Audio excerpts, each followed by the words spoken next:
কেন্দ্রীয় শহীদ মিনার এলাকায় এলোপাতাড়ি গুলির ঘটনা ঘটেছে। এ ঘটনায় কন্টেন্ট ক্রিয়েটর মোহাম্মদ রাকিব নামে এক যুবকের মৃত্যু হয়েছে। রোববার রাত 9:15টার দিকে কেন্দ্রীয় শহীদ মিনার এলাকায় এ ঘটনা ঘটে। এ সময় একজনকে আটক করেছে স্থানীয় জনতা, তবে তাৎক্ষণিকভাবে তার নাম পরিচয় জানা যায়নি।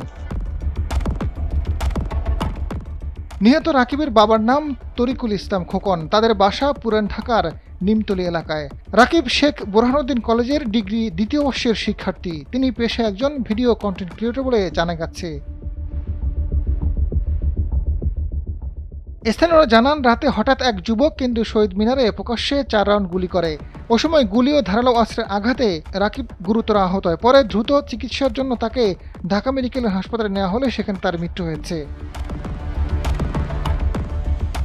ঢাকা মেট্রোপলিটন পুলিশের রমনা বিভাগের উপ পুলিশ কমিশনার মাসুদ আলম জানান, এই ঘটনায় একজনকে আটক করা হয়েছে। ঘটনার বিস্তারিত জানার চেষ্টা চলছে।